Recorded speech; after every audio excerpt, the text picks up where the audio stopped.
My husband called me while I was visiting a client in another state. I'm divorcing you and I've already sold our apartment to start my life with my new girlfriend. Enjoy looking for a new place, he laughed. I kept my tone neutral, replying, sounds good. After I got home, his smile quickly disappeared the conference room buzzed with chatter as I glanced at my phone, its screen lighting up with an incoming call from Tyler. I stepped out into the hallway expecting the usual small talk. How's the trip? When will you be home? Instead, Tyler's voice came through cold and smug. I'm divorcing you, he said, his tone almost triumphant. I've already sold the apartment, so you'll need to figure out where you're going to live. Enjoy that. For a moment, I couldn't breathe. The audacity of it, the complete lack of remorse, it was almost laughable. My hand tightened around the phone as his words sunk in. You sold the apartment? I asked, keeping my voice steady. Yeah, he said with a dry laugh. Nicole and I need the money to set up our life together. She deserves better than a tiny place like that anyway. Nicole. The name stung, though I'd suspected for months that there was someone else. Tyler's late nights, his sudden work trips, and the mounting distance between us all pointed to a third party. But to hear him speak her name so casually, as if I were the intruder in their life, lit a fire in my chest. Sounds good, I replied evenly. There was no way I was giving him the satisfaction of hearing me crack. My name is Amelia, and up until that phone call, I thought I'd married a man I could trust. Tyler and I had been together for 6 years, and while things hadn't always been perfect, I'd believed in our partnership. We'd worked hard to buy our apartment, a cozy 2-bedroom in the city that I'd fallen in love with the moment I saw it. It wasn't just a home, it was a symbol of everything we'd built together, or at least that's what I'd thought. Looking back, there had been signs, small cracks in the foundation I'd ignored. Tyler's dismissive attitude whenever I asked about finances. His tendency to brush off my concerns with a charming smile and a quick kiss.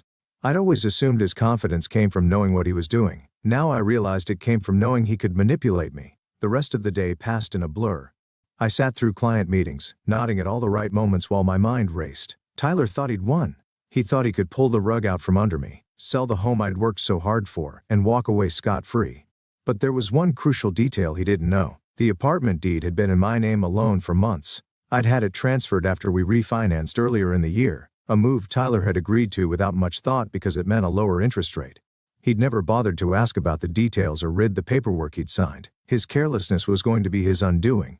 By the time I returned to my hotel room that evening, my shock had turned into resolve.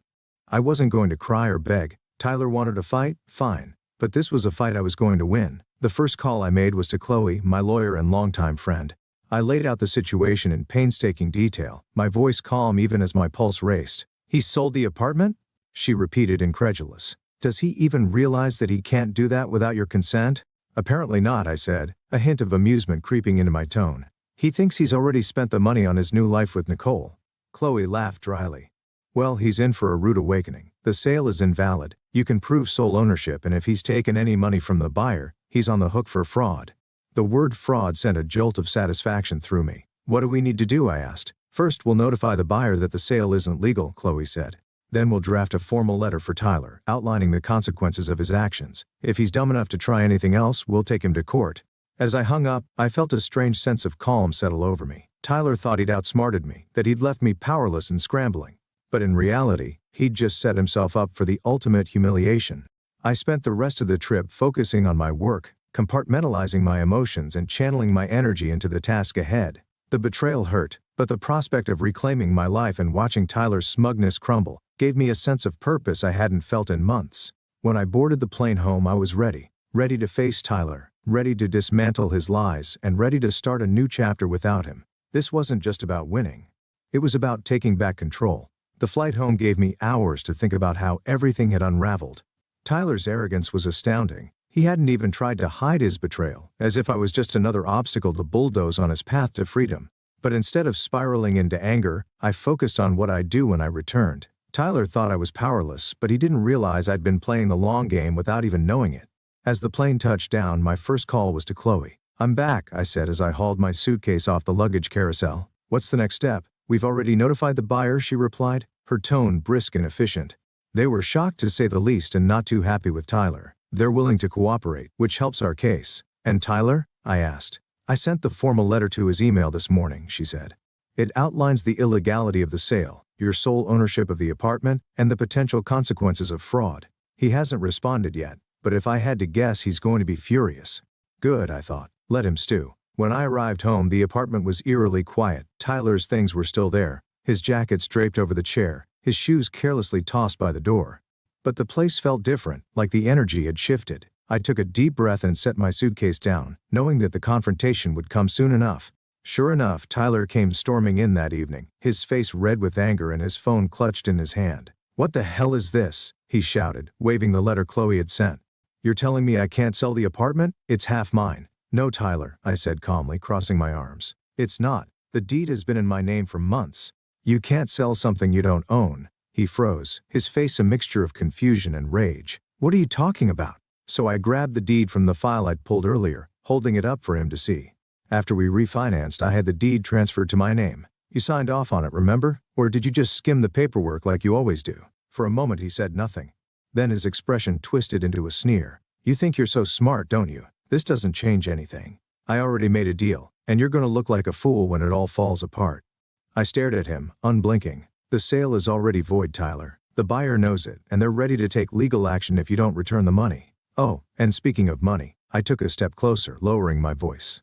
"If you've spent a single cent of that deposit, you're in even bigger trouble." Tyler's confidence wavered for the first time. "You don't know what you're talking about," he muttered, avoiding my gaze. "Oh, I know exactly what I'm talking about," I said, my voice steady. "You've spent years treating me like I'm too naive to notice what you're doing. But guess what, Tyler? I've been paying attention, and now you're going to deal with the consequences." He started pacing, his frustration mounting. "This is ridiculous. You're blowing everything out of proportion. You can't just kick me out of here." I raised an eyebrow. "Actually, I can. This apartment is legally mine. You can stay here for now, but only because I'm giving you the courtesy of time to figure out your next move. But let me be clear, I'm not going anywhere." Over the next few days, Tyler's anger turned into desperation. He called me repeatedly, leaving frantic voicemails that alternated between begging and threatening. Meanwhile, Chloe worked behind the scenes to ensure that every loose end was tied up. The buyer rescinded the agreement, furious at Tyler for wasting their time and money. And Chloe drafted the preliminary paperwork for the divorce proceedings. "You're in a good position, Amelia," she told me during one of our meetings. "Tyler has no leverage here. Between the voided sale and the fraud charges hanging over his head, he'll have to cooperate if he wants to avoid a bigger mess." Her words were a relief, but they also reminded me just how much I'd allowed Tyler to control my life. For years I'd ignored his dismissiveness and arrogance, telling myself it wasn't worth the fight. But now, I saw how much I'd been giving up, and I was determined to take it all back. Lauren, my best friend, came over one evening to help me reorganize the apartment. We boxed up Tyler's things, carefully stacking them in the corner of the living room. "How's he taking all this?" she asked, holding up one of his gaudy ties with a smirk. "Not well," I said, laughing despite myself. "He's still convinced he can talk his way out of it, but I'm not budging." "Good," she said, tossing the tie into the box. "He doesn't deserve a single inch of your space or your time." I nodded, feeling a wave of gratitude for her support. For so long, I'd felt alone in my marriage, carrying the emotional and financial burden while Tyler took credit for everything. But now, I had people in my corner, and that made all the difference. The final piece of my plan fell into place the day Tyler brought Nicole to the apartment. I was sitting at the dining table reviewing some paperwork when they walked in like they owned the place. Nicole looked around with a smug smile, her arm looped through Tyler's. "So this is where we're staying?" she said, her voice dripping with entitlement. I stood up, my heart pounding but my resolve unshaken. "No," I said firmly. "This is where Tyler was staying. You, Nicole, won't be staying here at all." Her smile faltered, and she glanced at Tyler, who looked equally stunned. "What is this?" he demanded. "This," I said, gesturing to the apartment around me, "is my home. Not yours, not hers, and certainly not a hotel for you to shack up in after stabbing me in the back." Nicole's expression turned icy, but she said nothing. Tyler, on the other hand, looked like he was about to explode. "You can't do this," he shouted. "You're being unreasonable." I met his gaze unflinching. "No, Tyler. What's unreasonable is thinking you could sell my home, walk away with the money, and expect me to just roll over. You're lucky I haven't filed criminal charges for now." Tyler stood in the doorway, his face red with frustration, while Nicole crossed her arms, looking increasingly uncomfortable. "You're being ridiculous, Amelia," he said, his voice laced with desperation. "You can't just kick me out of my own home." I took a step forward, my voice calm but unwavering. "This is my home, Tyler. The deed has been in my name for months, and you know that. You signed the paperwork without even reading it, just like you always do. So no, this isn't your home anymore." Nicole glanced at Tyler, her perfectly manicured hand tightening around her purse strap. "Wait, what's she talking about?" she asked, her tone sharp. "You said this was your apartment, that you sold it." He flinched, trying to wave her off. "It's complicated. I'll handle it." Oh, it's not complicated, I said, stepping closer. You tried to sell an apartment that doesn't belong to you. That sale is void, Tyler, and as of right now you don't have a leg to stand on. Nicole's composure cracked. You mean the money you told me you had? She stopped mid-sentence, her voice rising. Oh my God, did you lie about that too? Nicole, let me explain, Tyler said quickly, holding his hands up. But she wasn't having it. No, I said, cutting him off. Let me explain. Tyler tried to sell the apartment behind my back, thinking he could pocket the money and leave me with nothing. What he didn't know is that I had the deed transferred to my name months ago. So not only did he fail to sell it, but he also committed fraud by pretending he could. Nicole's mouth opened and closed like a fish gasping for air. Fraud, she whispered, taking a step away from him. Are you serious? Yes, fraud, I said, crossing my arms. And I'm prepared to press charges if he doesn't get his things and leave by the end of the day. Tyler's facade finally cracked. You can't do this, Amelia, he said, his voice pleading now. We've been together for 6 years. You can't just throw me out. You threw me out the moment you made that phone call, I said, my voice hardening. You told me you were divorcing me and laughed about me having to find a new place to live. You didn't just betray me, Tyler. You tried to ruin me. So don't stand there and act like you're the victim. Nicole took another step back, her eyes darting between us. This is insane, she muttered, clutching her purse tighter. You didn't tell me any of this, Tyler. You said you had everything handled. He turned to her, desperation written all over his face. Nicole, I can fix this. I just need. She cut him off with a raised hand. Don't. Just don't. I'm not getting dragged into your mess. Without another word, she turned on her heel and stormed out, leaving him standing there stunned. I couldn't help but smile as the door clicked shut behind her. Looks like you're on your own, I said, turning back to Tyler. Now let's talk about what happens next. He slumped onto the couch, burying his face in his hands. Amelia, please. I screwed up, I know that, but you don't have to do this. You're right, I said, grabbing a folder from the kitchen counter and setting it on the coffee table in front of him. I don't have to do this, but I'm going to. This is the divorce paperwork. My lawyer has already drafted it, and I suggest you sign it quickly. The sooner you do, the sooner we can both move on.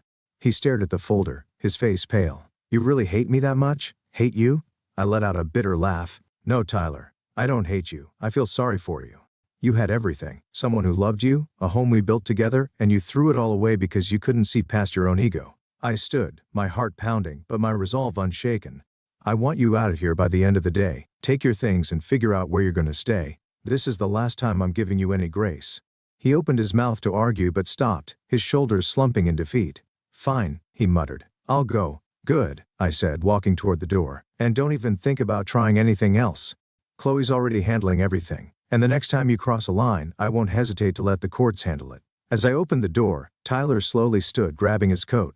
He didn't look at me as he walked out, his footsteps heavy with defeat. For a moment, I felt a pang of sadness, not for him, but for the life we could have had if he'd been the man I thought he was.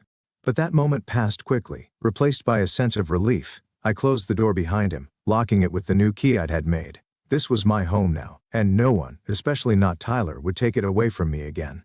The silence in the apartment after Tyler left was deafening. For the first time in years, I felt like I could finally breathe. The space no longer felt heavy with his presence, his entitlement, or his lies. It was just me, the home I'd built, and the quiet realization that I had won, not just against him, but against every doubt I'd ever had about standing up for myself. I stood in the middle of the living room, taking in the emptiness where his things had been. His oversized gaming chair, the framed jerseys that had cluttered the walls, and the gaudy coffee table he'd insisted on keeping were all gone. The apartment looked cleaner, brighter, like it was mine again. Lauren came by that evening with takeout and a bottle of wine. Is he really gone? She asked, plopping down on the couch with a dramatic sigh. Gone and not coming back, I said, pouring 2 glasses of wine. I gave him until the end of the day to pack his things. He didn't argue. Lauren raised her glass. To fresh starts and well-deserved victories. I clinked my glass against hers, feeling the weight of the past weeks slowly lifting, to never letting someone walk all over me again. Over the next few days, I began to reclaim the apartment piece by piece. I rearranged the furniture, moved my favorite artwork into the living room, and filled the space with things that made me happy. It wasn't just about redecorating. It was about turning the apartment into a reflection of who I was, not the person Tyler had tried to make me. Chloe called with updates on the legal proceedings. Her voice filled with the kind of confidence that made me feel invincible. The fraud charges are off the table since the buyer decided not to pursue them, she explained. But the divorce paperwork is moving along smoothly. Once Tyler signs, you'll be officially free. Hearing the word free made my chest tighten. It wasn't just about the divorce. It was about everything I'd been carrying for years, the resentment, the self-doubt, the feeling of being trapped in a marriage that didn't value me. It was all finally being lifted. Tyler tried to reach out a few times. His messages ranged from half-hearted apologies to pathetic attempts to guilt me into reconciling. I made a mistake, one read. Can't we at least talk about this? Another was more desperate. You're going to ruin me, Amelia. Is that what you want? I didn't reply. For once I wasn't going to waste my energy trying to fix something that was broken beyond repair. He'd made his choices, and now he was dealing with the consequences. By the end of the week, the apartment felt like a completely new space, warm, inviting, and entirely mine. As I sat on the couch with a cup of tea, the city lights twinkling outside the window, I thought about everything that had happened. Tyler's betrayal had been a shock, but it had also been a wake-up call. For too long, I'd let myself believe that I didn't deserve better, that I had to settle for whatever scraps of respect and love he decided to throw my way. But now I knew better. I wasn't just reclaiming my apartment, I was reclaiming my life. A month later, my life looked completely different. The apartment was unrecognizable, not because of any drastic renovations, but because of how it felt. It was a space that reflected me, my tastes, my personality, and my newfound independence. The absence of Tyler's clutter and his overbearing presence made the home feel lighter, freer. The divorce was moving along smoothly. Chloe had handled everything with precision, ensuring Tyler had no room to argue or complicate the process. He signed the papers without much fuss, likely realizing that he had no leverage. There was no grand showdown, no emotional plea to work things out, just a cold, clean break that felt both bittersweet and deeply satisfying. One day as I sorted through some old papers, I came across a photo of Tyler and me from our early years together. We were smiling, arms around each other, full of hope and promise. I stared at it for a moment, letting the memories wash over me. There had been good times, moments when I truly believed we were building a life together. But those moments were gone, overshadowed by years of neglect, manipulation, and betrayal. I tucked the photo into an envelope and put it away in a drawer. It wasn't worth keeping out in the open, but I wasn't ready to throw it away either. It was a part of my past, but it didn't define me anymore. Lauren and I celebrated the finalized divorce with dinner and drinks at a trendy rooftop bar downtown. "You're glowing," she said, raising her cocktail in a toast. "Single life suits you." I laughed, feeling a warmth I hadn't felt in years. "It's not the single life," I said. "It's the freedom. For the first time I don't feel like I'm living under someone else's rules." We toasted to that. And as the night went on, I felt a growing sense of pride in myself. I'd faced one of the hardest moments of my life and come out stronger. I wasn't just surviving, I was thriving. Back at home, I started planning for the future. The apartment had become more than a refuge. It was a symbol of everything I'd reclaimed. But I knew I wouldn't stay there forever. Someday, I'd move to a new place, one without any lingering shadows of my life with Tyler. Until then, I was determined to make the most of every moment in the space I had fought so hard to keep. As I curled up on the couch that night, a sense of peace washed over me. I thought about how Tyler had laughed during that phone call, so certain that he'd won, and I couldn't help but smile. His arrogance had been his downfall, and my quiet strength had been my salvation. This wasn't just the end of a marriage. It was the beginning of a new chapter, one where I called the shots, one where I chose happiness on my own terms. And after a long time I felt truly free. After listening to today's story, perhaps it has raised some new questions in your mind, or maybe it has brought back some old memories. Every day on Reddit, new experiences and moments create fresh stories, and they connect all of us. Everyone has their own unique journey in life, and we all try to understand the world in our own way. These kinds of moments remind us that we are all human, sometimes happy, sometimes sad, and always learning something new. If you enjoyed this story, feel free to share it with your friends. Your thoughts and feedback are always valuable to us, as they motivate us to create even better content. Every story has its own unique angle, and our goal is to understand everyone's perspective and make our content diverse and relatable. Stories like these help us realize that life's journey is different for everyone, and by hearing other stories, we learn something new. You can also share your own stories with us. Your experiences are valuable to us as well, and if you enjoyed this video, please leave your feedback. We aim to create content that brightens your mind and gives you new ideas every time. If you've already seen this video before, your feedback is still important. With every piece of feedback, we can improve our content and bring a new perspective to our viewers. Today, what we saw was just a small part of the many stories shared on Reddit and across the world. It's a reminder of how we all try to understand life by sharing our experiences with each other. This video was only an example of how we try to connect with others through storytelling, learning about different sides of life. We hope to continue sharing such stories that help us all learn and grow together. Thank you for your time, and don't forget to keep an eye out for more stories coming soon. If you haven't already, please like and follow for more amazing content. Your support keeps us going, and we will strive to bring you more thought-provoking and heartwarming stories. Until next time, take care and stay curious. Asterisk.